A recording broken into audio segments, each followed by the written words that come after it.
न सिर्फ ऐतिहासिक है बल्कि मैं कहूँगा कि ये अविस्मरणीय प्रोग्राम है, अनफॉरगेटेबल प्रोग्राम। तवांग शहर की पावन भूमि पर आयोजित ये प्रोग्राम में मैं आप सबका स्वागत करता हूँ। इससे पहले कि और कुछ कहूँ, ये जानना ज़रूरी है कि माननीय सरदार वल्लभ भाई पटेल भारत के प्रथम उप प्रधानमंत्री रहे, गृह मंत्री रहे और रियासत विभाग के मंत्री भी रहे। तो उनके कार्यकाल में स्वतंत्रता के बाद सभी रियासतों को एकीकृत करने का कार्यभार उन्होंने संभाला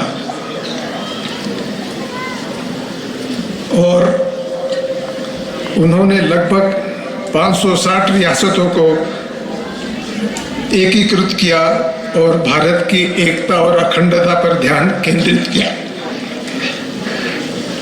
ये कठिन काम सिर्फ सरदार वल्लभ भाई पटेल जैसा महान नेता ही कर सकता था।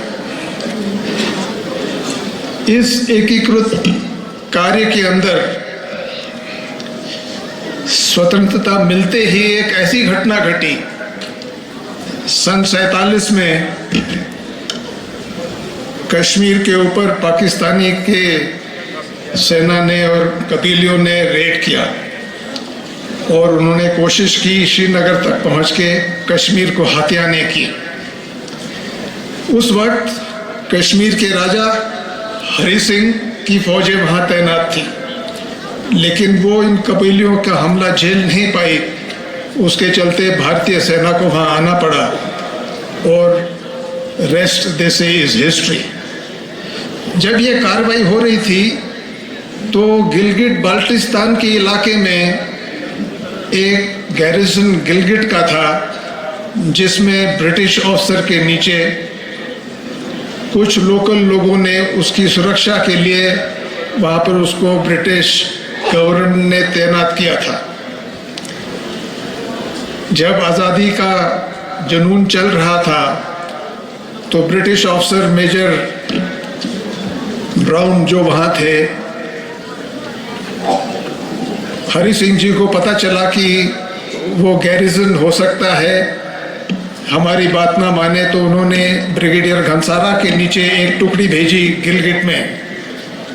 लेकिन उस टुकड़ी को वहाँ की जो ब्रिगेड मेजर ब्राउन की टुकड़ियाँ थी उन्होंने उन्हें परास्त किया, घनसारा जी को कैद किया और पाकिस्तान का झंडा उस गैरिसन पे लगा दिया। ये एक घटना ऐसी थी जो सरदार वल्लभ भाई पटेल को बहुत चुभी, क्योंकि अगर उसे पता होता कि ऐसी कार्रवाई हो सकती थी तो पहले से ही उस इलाके में फौजें तैनात करते थे। और उसके बाद उन्होंने पूरी निष्ठा के साथ सभी रियासतों को भारत के अंदर एकीकृत किया। ये कार्य उन्होंने लगभग पूरा किया, लेकिन एक और घटना उनके स्वर्गवास होने से पहले 1950 में जो मैकमोहन लाइन, जिसकी रेखा भारत और तिब्बत के बीच में समझौते से दर्ज की गई थी 1914 में शिमला में, 1950 में चाइना ने तिब्बत पर कब्जा किया और कब्जे के साथ ही उन्होंने मैकमोहन लाइन को मानने से इनकार किया। ये वो क्षण था जब ढलती उम्र के साथ सरदार वल्लभ भाई पटेल को लगा कि उत्तर पूर्व के इलाकों को सुरक्षित करना ज़रूरी है, और तभी तवांग और अरुणाचल का ये जो हिस्सा है उसको भारत में एकीकृत करने के लिए उन्होंने आसाम के राज्यपाल को ये कार्य सौंपा। 1951 में बॉब काटिंग के नेतृत्व में ये काम पूरा हुआ, जिसके बारे में अभी आपने सुना। ये बात अलग है कि सरदार वल्लभ भाई पटेल का निधन 1950 में हुआ, लेकिन उनके पश्चात बॉब खाटिन ने जो कार्य किया, मैं मानता हूं कि आज दुनिया में कई जगह पे लड़ाइयाँ चल रही हैं। भारत ने भी आज़ादी के बाद में पाकिस्तान चाइना से लड़ाइयाँ लड़ी हैं। जो हाल ही में बात लोग कहते आ रहे हैं कि लड़ाई में सिर्फ अस्त्र और शस्त्र का ही उपयोग नहीं हो, एक सॉफ्ट पावर का भी उपयोग होना चाहिए, इसके ऊपर काफ़ी चर्चा है। लेकिन मैं आपका ध्यान उस बात पे ले जाना चाहता हूं कि 1951 में जिस तरीके से बॉब खाटिन ने तवांग और अरुणाचल को भारत में सम्मिलित किया, वो एक सॉफ्ट पावर का बहुत अच्छा नमूना था। बगैर लड़ाई लड़े उन्होंने वहाँ के लोगों की बातचीत की और लामा लोगों को उन्होंने मनाया कि वो खुद हो के भारत के साथ शामिल हों, और उसी के चलते तवांग भारत का हिस्सा हमेशा रहा और अरुणाचल प्रदेश भी भारत का हिस्सा हमेशा रहा और रहेगा। सरदार वल्लभ भाई पटेल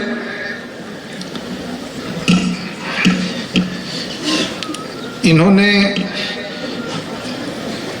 जो कार्य किया उसके चलते इन्हें लौह पुरुष का दर्जा दिया गया, आयरन मैन का, और उनको 1991 में भारत रत्न से भी सुशोभित किया गया। तो जो मूर्ति का आवरण हमने किया है सरदार वल्लभ भाई पटेल का, वो हमारी एकता दिवस को दर्शाता है और पूरे भारत को इसके ऊपर गर्व होगा कि ये एकता दिवस आज हम अरुणाचल में तवांग जिले के अंदर मना रहे हैं। सरदार पटेल का जीवन दृढ़ता और राष्ट्रीय अखंडता को रेखांकित करता है। उनकी नैतिकता, धैर्य और स्पष्टता आज के युवाओं के लिए एक प्रेरणा का स्रोत है। उनके दिए हुए सामाजिक आदर्श को हम आज भी प्रेरित करते हैं और माननीय प्रधानमंत्री के विकसित भारत के सपने को साकार करने में मदद करता है।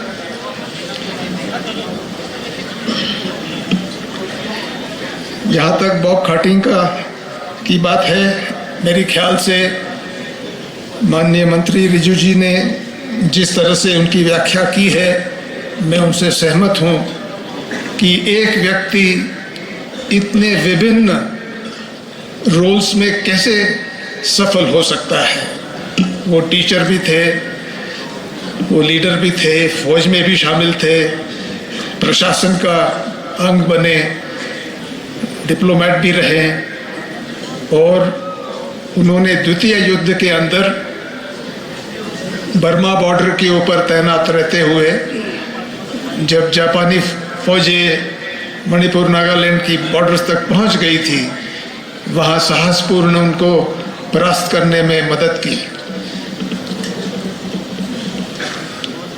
आज श्री बॉब खाटिन के परिवारजन यहाँ पर उपस्थित हैं, तो मैं आप सब की तरफ से, अपनी तरफ से उनका अभिनंदन करना चाहता हूँ। और हमें गर्व है कि वो एक ऐसे परिवार से हैं जिसने देश प्रेम, देश सेवा और देश के उत्थान के लिए काम किया।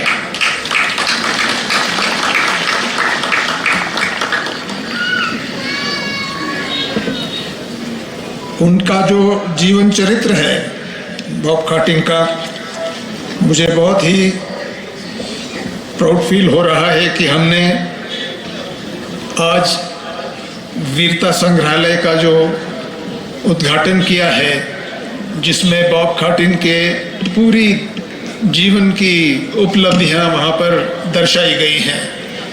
और ये संग्रहालय आज देश में सबसे अच्छे संग्रहालयों में गिना जाएगा और आने वाले वक्त में ये इंटरनेशनल मैप के ऊपर भी आएगा, इसमें मुझे कोई संदेह नहीं है।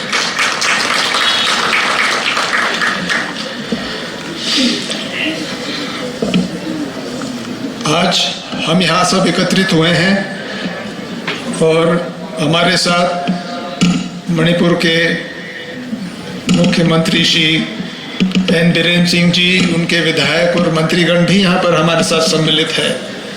तो मैं समझता हूँ कि ये संग्रहालय और ये उत्सव जो हमने मनाया है वो अरुणाचल और मणिपुर के राज्यों को एक धागे में बांधता है, एकीकृत करता है। और जो हमारे बीच तालमेल रहेगा उससे उत्तर पूर्व के सभी राज्यों में आने वाले वक्त में तरक्की होगी।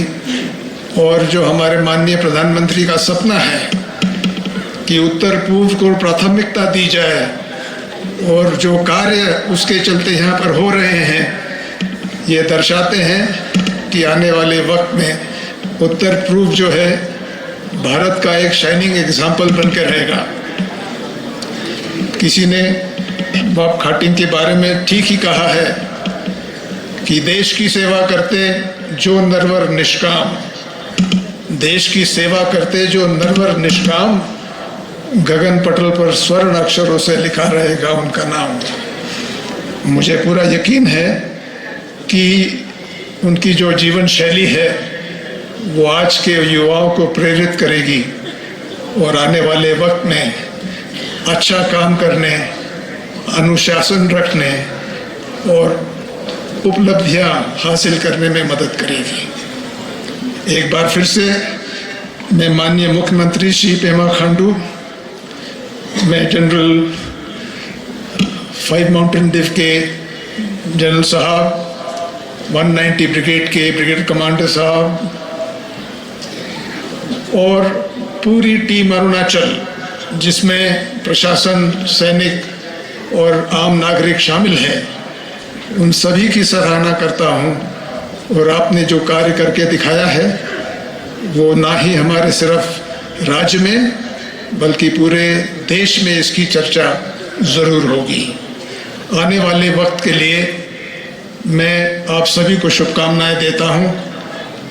दीपावली का पर्व है, उसके उपलक्ष्य में भी मैं आपको शुभकामनाएं देता हूँ और आशा करता हूँ कि इसी तरह से अरुणाचल प्रदेश प्रगति की राह पे चले और वो सब हासिल करे जिसकी अपेक्षा हमारे नेताओं को है, हमारे माननीय प्रधानमंत्री को है। धन्यवाद। जय अरुणाचल, जय हिंद।